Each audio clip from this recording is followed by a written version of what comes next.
आप सभी का दिल से स्वागत करता हूं। मेरे हाथ में यह एक एफिडेविट है।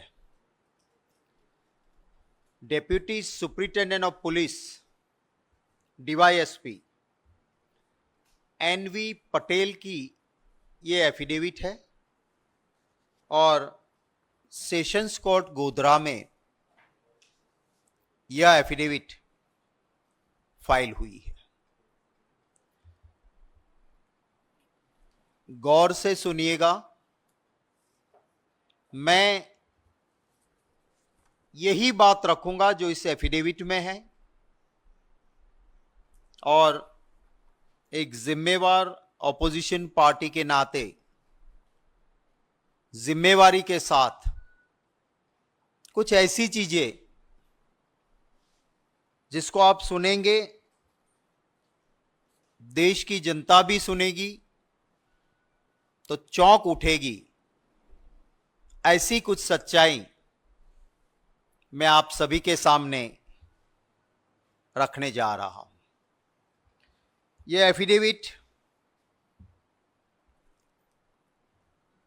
कोर्ट में फाइल हुआ, उसमें जो लिखा है और कुछ सच्चाई आप सब जानते हो कि सुप्रीम कोर्ट के सामने सरकार ने कहा कि नीट की एग्जाम में कोई धांधली नहीं, पेपर लीक नहीं हुआ। भारत सरकार ने, मंत्री ने कह दिया सब चंगासी। Deputy superintendent of police on oath affidavit पे सेशंस कोर्ट में कह रहे हैं कि किस तरह का यह स्कैम था। इन्वेस्टिगेशन के दौरान करोड़ों रुपए मिले हैं, ढेर सारे ब्लैंक चेक मिले हैं उन बच्चों के पेरेंट्स की ओर से जिन्होंने नीट की एग्जाम दी है। Deputy superintendent of police on oath affidavit में कहते हैं कि साहब एक ऐसा स्कैम था कि महाराष्ट्र, ओडिशा और बिहार और स्टेट से, माने जब आप नीट की एग्जाम के लिए एप्लीकेशन डालते हो तो आपके पास एक ऑप्शन होता है कि आप कौन सा सेंटर पसंद करोगे। और अगर उस सेंटर में, एक सेंटर में 300 स्टूडेंट बैठ सकते और एप्लीकेशन 500 की आ गई तो फिर कंप्यूटराइज ड्रॉ होता है कि कौन से स्टूडेंट वहां जाएंगे। पर आपको चॉइस मिलती है। तो ये एफिडेविट कहता है कि बिहार, ओडिशा, महाराष्ट्र और कई राज्यों से जिनके साथ इनका सेटिंग हो गया, उनसे एडवांस पैसे लिए, एडवांस में ब्लैंक चेक लिया और उनको कहा गया कि आप जब नीट का एप्लीकेशन लिखो, उसमें लिखो कि हमें हमारा सेंटर जय जलाराम स्कूल गुजराती मीडियम ही चाहिए। माने आप समझ सकते हो कि गोधरा डिस्ट्रिक्ट में जहां एयरपोर्ट नहीं है सेंटर पे, वहां कोई ओडिशा से, कोई बिहार से, कोई महाराष्ट्र से एग्जाम देने जा रहा है। क्यों जा रहा है? क्योंकि एक सेटिंग हुई। इस एफिडेविट की बातें मैं कर रहा हूं, हां, मैं मेरा नहीं कह रहा हूं, डीवाईएसपी के एफिडेविट बोल रहा हूं। वहां से लोग आए। सेटिंग ये थी कि आपके बच्चे को 100% मार्क्स मिला के मेडिकल में एडमिशन मिले, तब हम ये ब्लैंक चेक में पैसे भरेंगे। और कौन सी मेडिकल कॉलेज में आप जाते हो उसके रेट थे, इसलिए ब्लैंक चेक। और 10-10 लाख रुपए एडवांस लिए गए थे। तो ये आप समझिए कि क्या मामला था कि जय जलाराम स्कूल में आप गए, आपके बच्चे को कह दिया कि अगर जो आपके पास पेपर आता है उसमें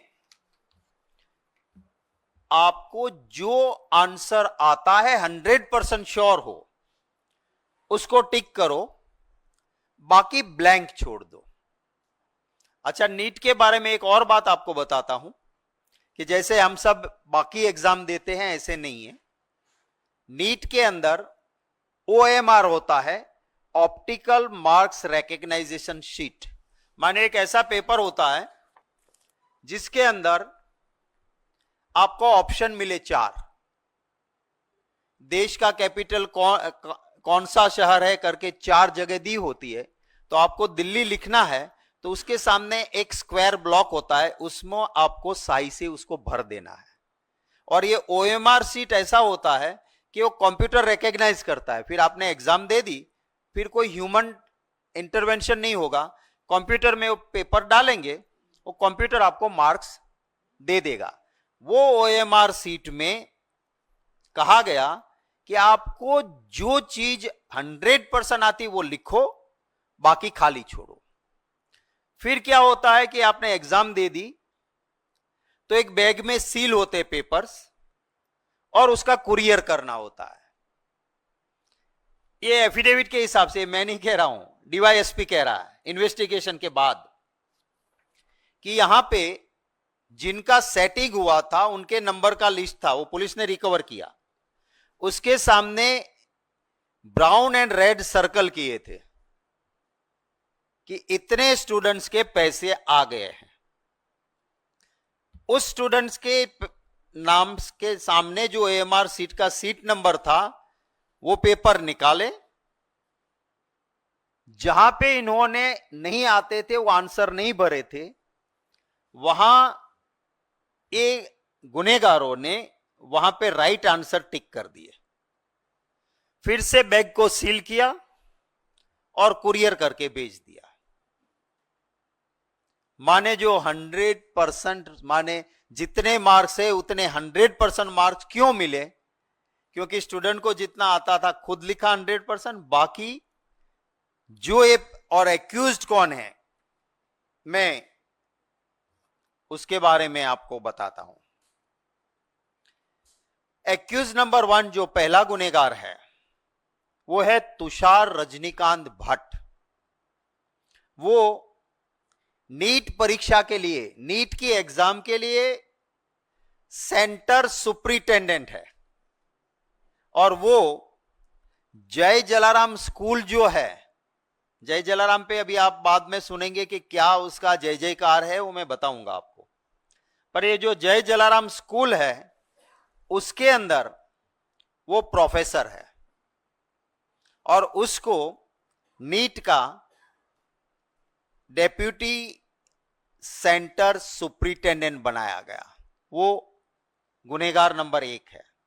उसके बाद है नंबर 2 पुरुषोत्तम महावीर प्रसाद। वो है पूरे नीट की एग्जाम के लिए सिटी कोऑर्डिनेटर, माने एक ही सेंटर नहीं, जितने सेंटर्स उधर है उनका सिटी कोऑर्डिनेटर है। और वो कौन है? जय जलाराम का प्रिंसिपल है। जय जलाराम याद रखिएगा आप जरा, क्योंकि जय जलाराम की आगे बात आएगी। ये 2 मेन एक्यूज्ड ये हुए। फिर 3 और लोग हैं। ये दोनों ने क्या काम किया कि कहलवा दिया कि स्टूडेंट को तुम्हें नहीं आता है वो ब्लैंक छोड़ो। ये दोनों की जिम्मेवारी थी कि पेपर्स बक्से में सील करें और तुरंत कुरियर करें। इन्होंने बक्से में पेपर डाले, फिर सील खोला, सही आंसर्स कर दिए टिक, पैक किया बक्सा और भेज दिया। ये इन्वेस्टिगेशन के बाद ये एफिडेविट में डेप्यूटी सुपरिटेंडेंट ऑफ पुलिस कहते हैं। 3 और लोग पकड़े गए हैं। ये जेल के अंदर हैं ये दोनों लोग। 3 और पकड़े गए हैं, जिसमें एक है परशुराम बिंदनाथ, एक है विनोद आनंद, और इन दोनों के ऊपर एक है आरिफ वोरा। आरिफ वोरा, इनका काम क्या था कि जो सेटिंग वाले जो स्टूडेंट्स नीट दे रहे हैं उनके मां बाप को मिलना है, उनसे एडवांस लेना है और ब्लैंक चेक लेना है, और एक लिस्ट बनी थी कि फला कॉलेज में आपको मिलेगा तो इतना, तो वो ब्लैंक चेक इसलिए कि आपको कहां एडमिशन मिलेगा उसके हिसाब से पैसे भरे जाएंगे। इन तीनों ने ये पैसे इकट्ठे किए, इनके वहां रेड हुई, पांचों के वहां करोड़ों रुपए मिले, ब्लैंक चेक मिले। अब मैं जो ये आरिफ वोरा जनाब है वो क्या है, वो बीजेपी के वाइस प्रेसिडेंट है मोर्चा के माइनॉरिटी डिपार्टमेंट के, और उनकी तस्वीरें कहां कहां है, फर्स्ट पार्ट दिखाइए जरा।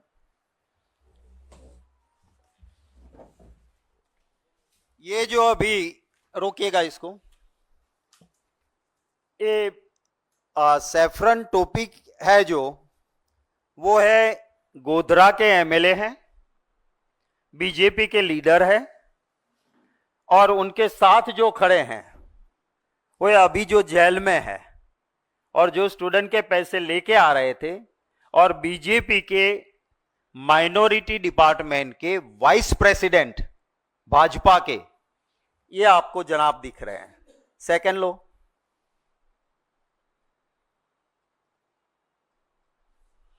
रोको, थोड़ा ऊपर ले सकते हो इसको। प्रधानमंत्री जी के साथ ये इनका प्रोफाइल है,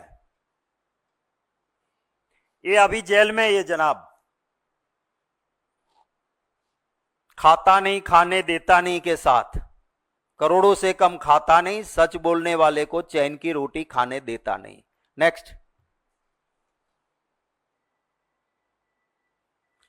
ये युवा नेता है बीजेपी का, वो पुष्पगुच्छ दे रहे हैं इनको। नेक्स्ट, ये एक्स मिनिस्टर है, बीजेपी के विधायक है, उनके साथ ये जो बीजेपी का कमल वाला जो खेस पहने हुए हैं वो अभी जेल में है, भाजपा के वाइस प्रेसिडेंट माइनॉरिटी डिपार्टमेंट, क्योंकि ये इसको अब ये पूरा लाइसेंस मिल गया है भ्रष्टाचार करने का, क्योंकि कमल वाला खेस पहना है। नेक्स्ट,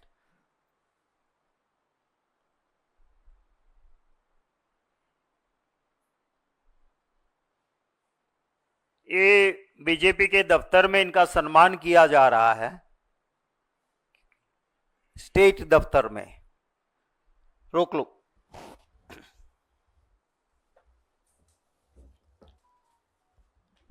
इन लोगों ने मिलके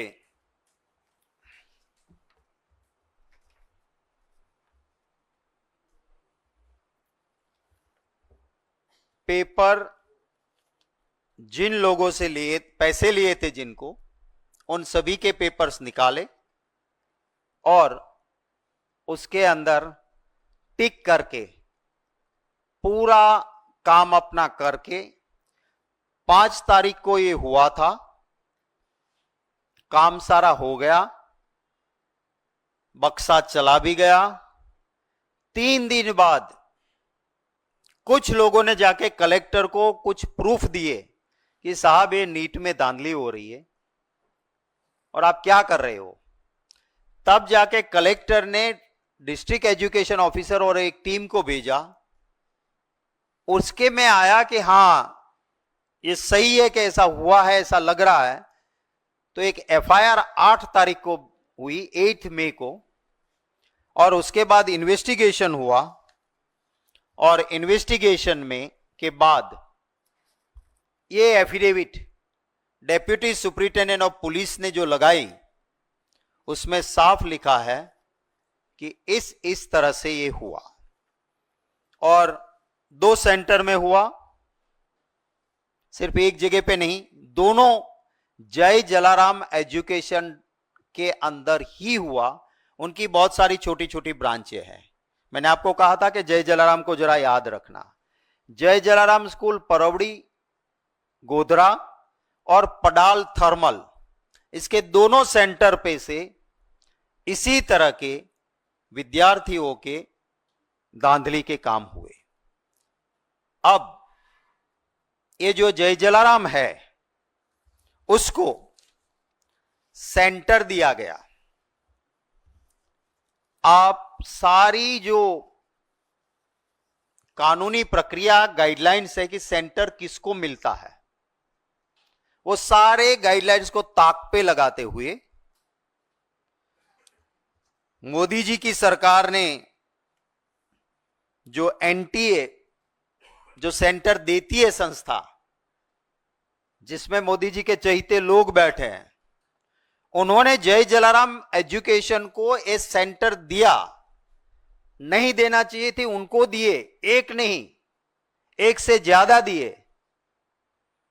और ये जो जय जलाराम है, मेरे हाथ में एक कागज है, एक ऐसी एजुकेशन चलाने वाली फर्जी फ्रॉड लोग हैं यहां पे कि इनको गवर्नमेंट ने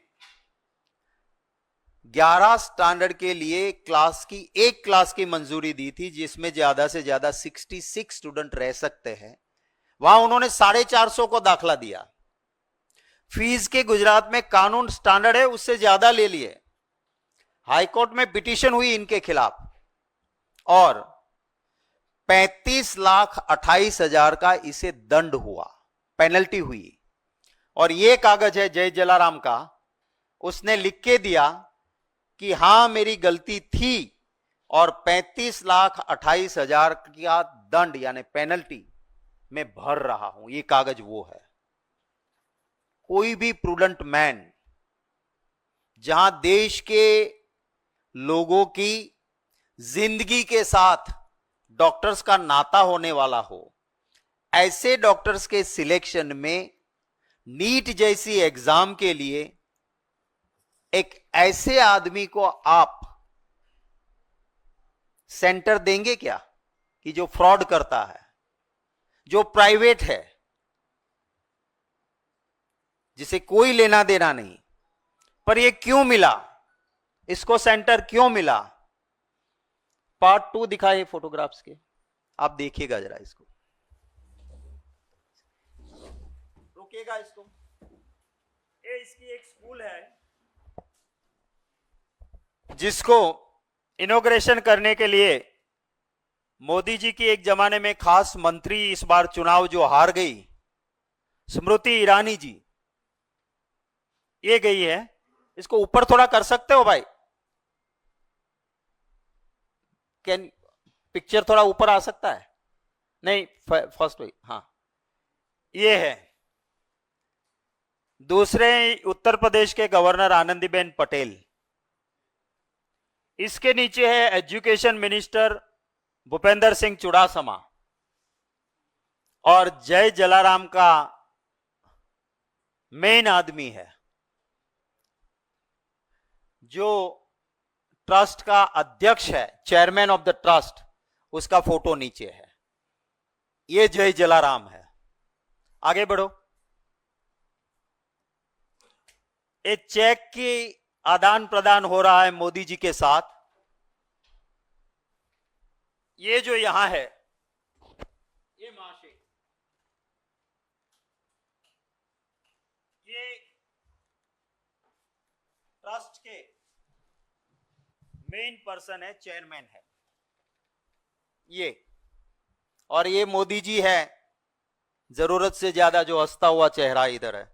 आगे बढ़ो।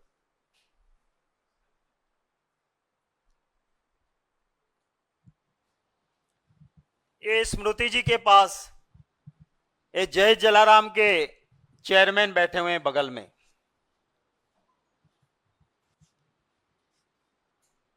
जिसका नाम है दीक्षित पटेल। ये यहां जो स्मृति जी के लेफ्ट हैंड पे हैं। आगे बढ़ो।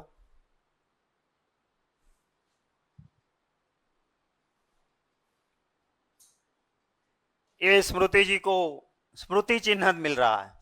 आगे बढ़ो। ये दूसरे भाजपा के मंत्री हैं, ये स्कूल के चेयरमैन, जय जलाराम के चेयरमैन इनको तस्वीर दे रहे हैं बुला के। आगे बढ़ो। ये भी डिंडोर है, ये भी बीजेपी के बड़े नेता और भाजपा सरकार के मंत्री हैं, और ये जय जलाराम के चेयरमैन इनको भी फोटो गिफ्ट कर रहे हैं। आगे बढ़ो। ये है एजुकेशन मिनिस्टर थे उस वक्त पे भाजपा के, भूपेंद्र सिंह चुड़ासमा एजुकेशन मिनिस्टर हैं। ये जय जलाराम के चेयरमैन है जो इनके साथ सूट बूट में सज हैं वो। आगे बढ़ो। ये गुजरात के मुख्यमंत्री है भाजपा के, विजय रूपाणी जी, और ये जय जलाराम के चेयरमैन है। आगे बढ़ो, शायद लास्ट होगा। हाँ, ये विजय रूपाणी जी चीफ मिनिस्टर थे उस वक्त पे, भाजपा के नेता। उधर राइट साइड में आप देख सकते हो कि जय जलाराम के चेयरमैन हैं, उसके पास में बगल में खड़े हैं वो एजुकेशन मिनिस्टर हैं। आगे, शायद लास्ट होगा, ठीक है।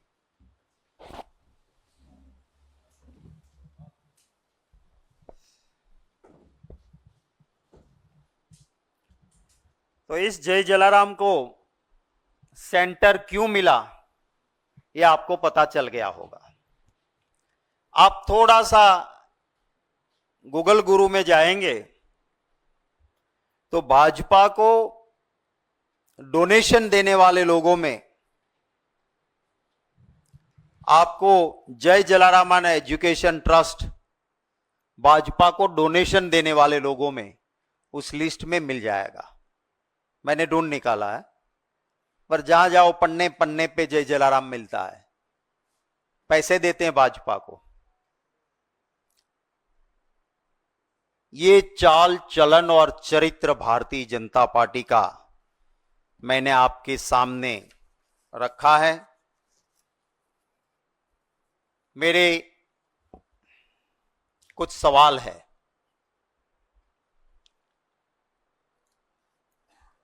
पूरी तरह से जानकारी थी। 5 मई को एग्जाम हुई, 8 मई को कलेक्टर के पास पूरी डिटेल्स आई, कुछ सीसीटीवी फुटेज और चीजें भी मिली। सीसीटीवी फुटेज में मिला कि ये जो एक्यूज नंबर 1 और 2 जय जलाराम वाले हैं, जिनको बैग में सील करके कुरियर करना था, वो एक रेस्टोरेंट पे रुकते हैं। That is also part of this affidavit. और वहां सीसीटीवी फुटेज में से प्रूफ मिले, बक्सा खोला, नंबर वाले सीट्स निकाले, ओएमआर सीट्स, जहां ब्लैंक स्टूडेंट ने छोड़ा था वहां राइट सही जवाब लिख दिया, बक्सा सील किया और कुरियर किया।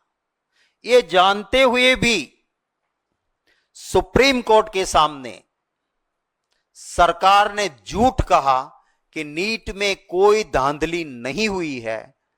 तो it's a contempt of court, it's a serious contempt of court.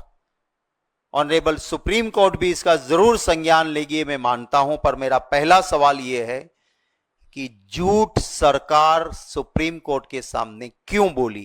This is my first question.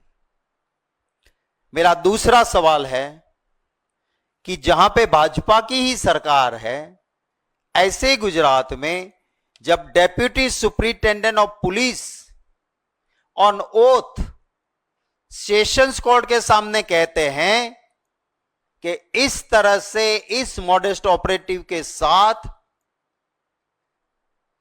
In accused ने ऐसा धांधली की है, करोड़ों रुपए और ब्लैंक चेक भी मिले हैं, वो लिखा है इसमें, किस तरह से स्टूडेंट के ओएमआर सीट भरे गए वो भी लिखा है। ये जानने के बावजूद भाजपा सरकार के मंत्री एजुकेशन के देश को कहते हैं कि नीट में कोई धांधली नहीं है, जबकि 5 मई को एग्जाम, 8 मई को कलेक्टर के पास रिपोर्ट के बाद एफआईआर दर्ज हो गई थी ऑन 8 मई। तो इतना झूठ क्यों? मेरा तीसरा सवाल है कि मोदी जी और उनका ट्विटर नीट मसले पे क्यों चुप रहे? चौथा सवाल है सारी नीट की गाइडलाइन को ताक पे रखते हुए एक ऐसी जय जलाराम संस्था कि जो धांधली करती है, गलत करती है और उसको हाईकोर्ट के में इसके खिलाफ पिटीशंस होती है और इसके वो लाखों रुपया दंड भरना पड़ा, ऐसी संस्था को नीट जैसी सेंसिटिव एग्जाम का सेंटर जय जलाराम को क्यों दिया? मेरा अगला सवाल है कि अभी जो गुजरात में जांच हो रही है उसमें सिर्फ छोटी छोटी मछलियों को पकड़ रहे हैं, बड़े मगरमच्छ को क्यों छोड़ा जा रहा है? क्योंकि नीट का सेंटर लाने वाले जय जलाराम, उसका चेयरमैन मोदी जी के साथ खड़े हैं। मेन एक्यूज नंबर 1 और 2 वो दोनों जय जलाराम के, एक प्रिंसिपल और दूसरे प्रोफेसर हैं। मेरी संस्था में, मेरे सेंटर में मेरे कर्मचारी ऐसी धांधली करें, क्या मेरी जानकारी के बिना यह संभव है? जब ये चेयरमैन इतना पावरफुल है कि प्रधानमंत्री जी और प्रधानमंत्री जी की खास एक वक्त में रही मंत्री जी स्मृति ईरानी जी के करीब ही रहते हैं, तो क्या इसीलिए आप इसको नहीं टच कर रहे हो? उस जय जलाराम ट्रस्ट के, एजुकेशन ट्रस्ट के चेयरमैन, जो फैमिली ट्रस्ट है, कोई ट्रस्ट नाम बनी है, ये ट्रस्टवर्दी है ही नहीं, उस चेयरमैन को अभी तक क्यों गिरफ्तार नहीं किया है? मेरा एक और सवाल है कि इसी मुझे मिली है इंफॉर्मेशन के जय जलाराम एजुकेशन को गुजरात में गुजसेट जैसी और दूसरी सेंसिटिव एग्जाम्स, उसका भी सेंटर दिया गया था। तो सरकार जवाब दे कि इसको और कितने सेंटर दिए गए थे।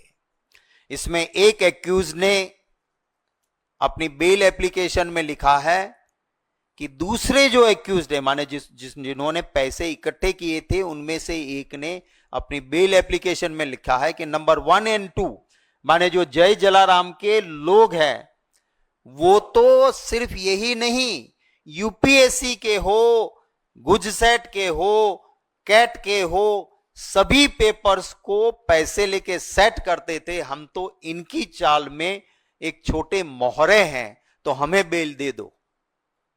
तो इनकी भी जांच होनी चाहिए।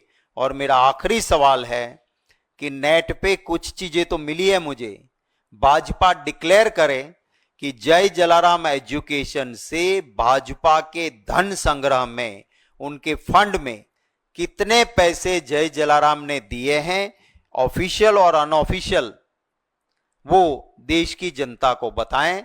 ये मेरे कुछ सवाल हैं। सरकार, पार्लियामेंट में राहुल गांधी जी को, राज्यसभा में हम लोगों को, किसी को, लोकसभा हो या राज्यसभा, नीट पे चर्चा इसीलिए नहीं देना चाहती है क्योंकि ये सरासर सरकार में बैठे लोग और उनके चट्टे बट्टों ने लाखों विद्यार्थियों का भविष्य बर्बाद किया है।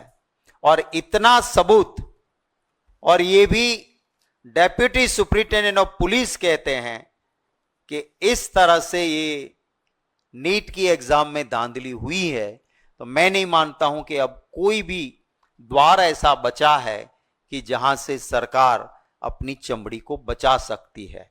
आपके कोई सवाल हो तो उनका स्वागत रहेगा। या क्या कहेंगे 7 सेंटर पे? मेरा सीधा यही कहना है कि विश्वास तब बैठेगा जब आप जय जलाराम के एजुकेशन के चेयरमैन जो बन के बैठे हैं, जिनका इतिहास मैंने कहा, किया क्या आपने अंदर? क्या ये कोई छोटी मछलियां ये कर सकती है क्या? आपने उनको, सीबीआई को वहां जाने से पहले यहां इसको सेंटर किसने दिलवाया? जांच करे, अंदर करे उसको। एक ऐसी संस्था जो धांधली करती है, उसको हाईकोर्ट से डंडा पड़ता है, उसको पेनल्टी भरनी पड़ती है लाखों रुपया की, ऐसी संस्था को सेंटर किसने दिया? पहली जांच वहां होनी चाहिए। दूसरा, प्रधानमंत्री जी को चुप नहीं रहना चाहिए। प्रधानमंत्री जी तो मैं कितनी सांस लेता हूं उसके लिए भी आईबी लगाते हैं, तो ऐसे फोटो निकालने से पहले क्या यह नहीं पता था कि 2016 में इस आदमी को इतने लाखों रुपए का दंड दिया गया था क्योंकि ये धांधली करता था? तो उसके साथ ऐसे लोगों से क्यों करते हो? आप माइनॉरिटी डिपार्टमेंट का वाइस चेयरमैन ऐसा बनाते हो कि जो आपका एजेंट बन के बच्चों से पैसे लेता है, तो सीबीआई को यह भी सोचना चाहिए। पर यह सिर्फ अगर यहां बैठे चोरों के ट्यून पे डांस करके कोई भी एजेंसी छोटी मोटी मछलियों को पकड़ लेगी तो उससे संतोष नहीं माना जा सकता। सर, अगर इस एफिडेविट में जो भी बातें कही गई हैं उसको पूरी तरह से मान भी लिया जाए, हालांकि ये पुलिस की एफिडेविट है तो जाहिर है कि ये ट्रायल के स्टेज पे आएगा, लेकिन अगर मान भी लेते हैं तो भी जो केस है वो यही बनता है कि एक गुजरात के सेंटर में कुछ गड़बड़ी हुई है। जो चार्ज है कांग्रेस पार्टी का कि राष्ट्रीय स्तर पर ये गड़बड़ हुआ है, क्वेश्चन पेपर जो है वो उपलब्ध कराए गए थे, वो तो नहीं आ रहा है। ये गड़बड़ी तो मानने के लिए तैयार है सरकार। नहीं, गड़बड़ी एक लोकलाइज सेंटर पर हुआ है। नहीं, एक सेंटर नहीं है। जय जलाराम का एक सेंटर नहीं है। हाँ, पहली बात तो ये है कि ये एक सेंटर नहीं है। जय जलाराम की बहुत सारी ब्रांचेस है और ये एक सेंटर नहीं है। इसका मैंने आपको 2 सेंटर का जहां अलग अलग इन्वेस्टिगेशन भी हो रहे हैं, जो एफिडेविट मेरे हाथ में लगी वो भी एक सेंटर की नहीं है, एक से ज्यादा है। दूसरी, आपको पता होगा कि कुछ बच्चों का अपना पुलिस के सामने बयान आया है, ये एक मॉडेस्ट ऑपरेटिव थी। दूसरी जगह पे ऐसा हुआ कि बुला के उसको रटाया गया कि तुम इतने सवाल और ये जवाब है, इसको मुंह जबानी कर लो। उसके पैसे दिए और मुंह जबानी करके आपको एग्जाम देना है। वो बिहार के जो लोग पकड़े गए हैं बिहार में, तो माने एक ये मॉडेस्ट ऑपरेटिव थी। दूसरी जगह दूसरी पुलिस की भाषा में एमओ कहते हैं, वो और थी। तीसरी जगह पे तीसरी है पूरे देश में। और ये मैं समझ सकता हूं कि अगर नीट क्लीन सब कुछ ठीक था, सब चंगासी है और सेंटर में कोई एक आदमी 2 आदमी गड़बड़ करता है, मान लेते हैं। पर आप एक ऐसी संस्था को काम सेंटर दे रहे हो जो आपकी गाइडलाइन के मुताबिक उसको नहीं मिल सकता है। जब नीट जैसी सेंसिटिव एग्जाम में, क्या आपको पता नहीं था कि इसका आप सेंटर देते वक्त उसको आप नहीं पूछते हो, आप जांच नहीं करते हो कि सेंटर का पास्ट हिस्ट्री क्या है? अरे हम कोई रिश्ता भी जोड़ते तो उसका खानदान देखते हैं।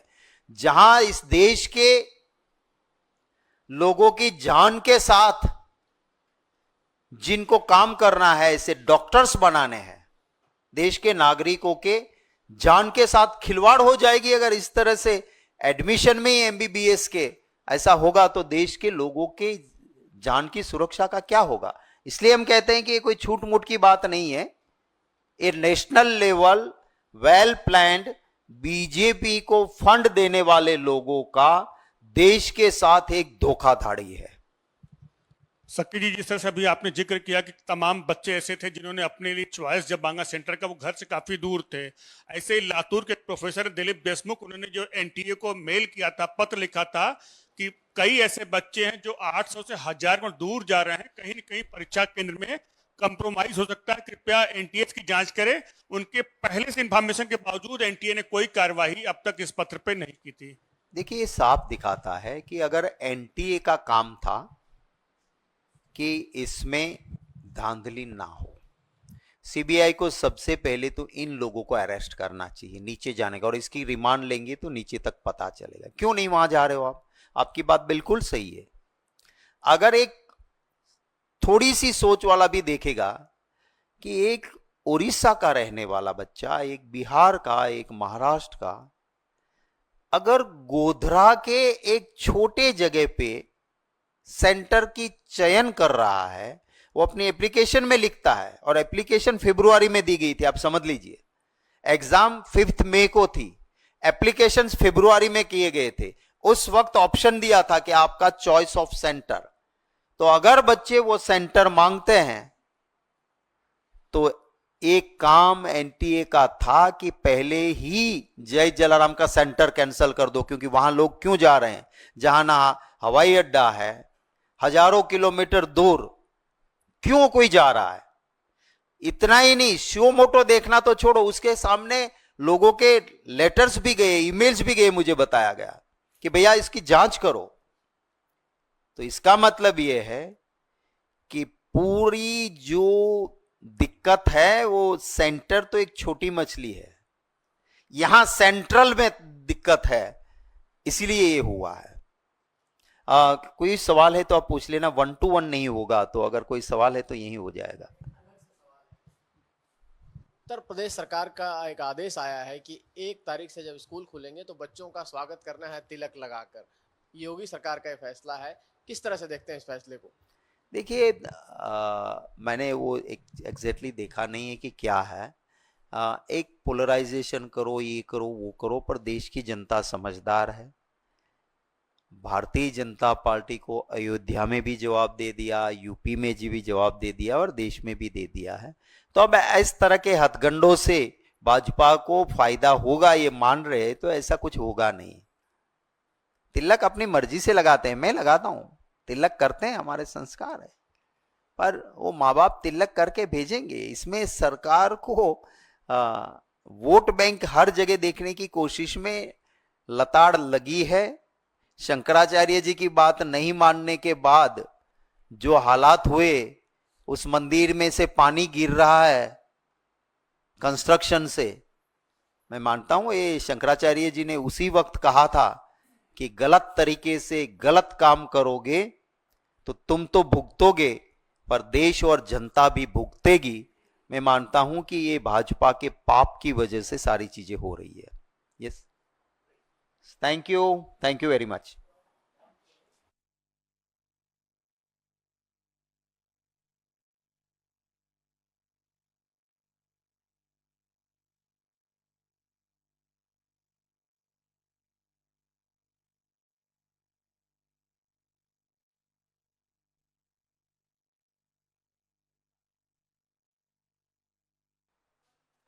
इसमें कोई गलत नहीं है, ये हमारे संविधान में भी लिखा है कि न्याय सबको मिलना चाहिए, और सिर्फ न्याय हो ये नहीं, पूरी तरह से महसूस हो, उस तरह से होना चाहिए। तो वो सही बात है, उसमें कुछ गलत नहीं है।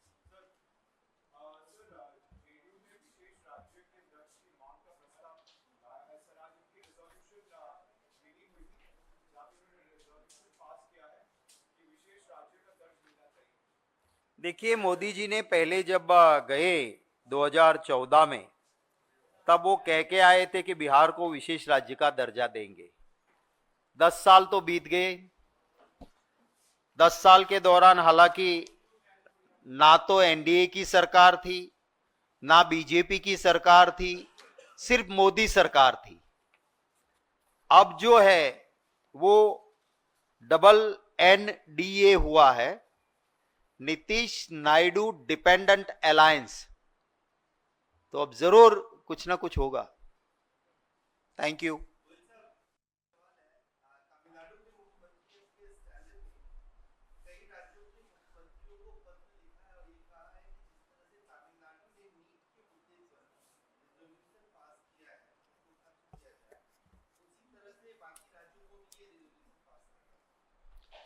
अगर ऐसी धांधली होती है, सामने दिख रहा है, मैंने आपको जो आज प्रूफ दिए, तो अगर इसी तरह से ऐसी एग्जाम ली जा रही है तो फिर इसका मतलब क्या रहता है? तो मैं, स्टैलिन जी ने जो बात की है वो करने के लिए भाजपा की सरकार का भ्रष्टाचार जिम्मेवार है। उनकी एडमिनिस्ट्रेशन की जो कौशल्य होना चाहिए, एफिशिएंसी होनी चाहिए एडमिनिस्ट्रेशन की, वो नहीं है। इसका एक बड़ा नमूना है। तो फिर स्टैलिन जी ने जो कहा है उस वही होगा, सब ये फील करेंगे। आज आप किसी को भी कहोगे, लाखों हमारे देश के बच्चों के साथ इस तरह का व्यवहार जो मोदी सरकार ने किया है, देश के इतिहास में काली स्याही से लिखा जाएगा। Thank you.